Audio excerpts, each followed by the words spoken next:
ఏపీలో ఎన్నికల పోరు ప్రతిష్టాత్మకంగా మారుతుంది. ఎన్డీఏ కూటమి వర్సెస్ వైసీపీ మధ్య హోరాహోరీ పోరు కొనసాగుతుంది. నేటి నుంచి నామినేషన్ల ప్రక్రియ స్టార్ట్ అయింది. ముఖ్య నేతలందరూ ప్రచారం హోరెత్తిస్తున్నారు. ఇక టీడీపీ వైసీపీల వెనుక రాజకీయ వ్యూహకర్తలు కీలక పాత్ర పోషిస్తున్నారు. టీడీపీ కోసం తాజాగా 3 వ్యూహకర్తలు రంగంలోకి దిగినట్లుగా తెలుస్తోంది. గెలుపు దక్కించుకోవడమే లక్ష్యంగా చంద్రబాబు అడుగులు వేస్తున్న వేళ వీరి యొక్క పాత్ర కీలకంగా మారుతుంది. ఇక ఏపీలో వైసీపీ కోసం ఐపాక్ టీం వర్క్ చేస్తోంది. వ్యూహకర్త ఋషిరాజ్ సింగ్ టీం చాలా రోజులుగా గ్రౌండ్ లో వర్క్ చేస్తుంది. ఎమ్మెల్యేల మార్పులను కీలకంగా పనిచేసింది.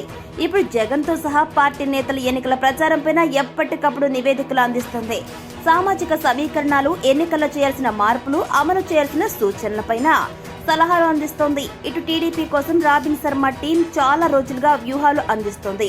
కొద్ది నెలల క్రితం ప్రశాంత్ కిషోర్ ఎంట్రీ ఇచ్చారు. ప్రశాంత్ కిషోర్ ప్రస్తుతం చంద్రబాబు కోసం పనిచేస్తున్నట్లు బెంగాల్ సీఎం మమతా బెనర్జీ సైతం నిర్ధారించారు. పీకే వ్యూహాలను టీడీపీ రాబిన్ శర్మ అమలు చేస్తుంది.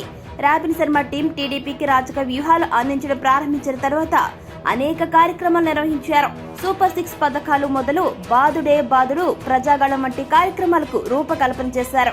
అభ్యర్థుల ఎంపికలను కీలకంగా వ్యవహరించారు. ఇక వైసీపీ అభ్యర్థులకు ధీటుగా సామాజిక సమీకరణాలను అమలు చేస్తూ సర్వేలు చేయించారు.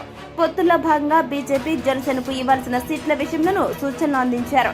అయితే రాబిన్ శర్మ సూచనలకు భిన్నంగా చంద్రబాబు కొన్ని నియోజకవర్గాల్లో పార్టీ అభ్యర్థులను ఖరారు చేశారు. సర్వే నివేదికల ఆధారంగా మార్పులు వస్తుండటంతో ప్రశాంత్ కిషోర్ సూచనల్ని తీసుకోవాలని నిర్ణయించారు. తాజాగా ప్రశాంత్ కిషోర్ తాను చంద్రబాబుకు పనిచేయడం లేదని చెప్పుకొచ్చారు.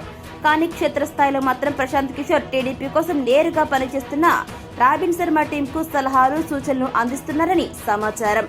ఇక ఇదే సమయంలో తాజాగా ఏపీలో పరిస్థితులపైన కాంగ్రెస్ కు వ్యూహకర్తగా సేవలు అందించినటువంటి సునీల్ కనుకొగలు సలహాలు తీసుకున్నట్లుగా సమాచారం. ఆయన కూటమి నుంచి పోటీ చేస్తున్న అభ్యర్థుల ఎంపిక విషయంలో కూడా కొన్ని మార్పులు చేసినట్లు పార్టీలో చర్చ సాగుతోంది. ఇక ఎన్నికల టైంలో వీరి యొక్క సలహాలు టీడీపీకి ఏ మేర మేలు చేస్తాయనేది ఇప్పుడు చర్చనీయాంశంగా మారుతుంది.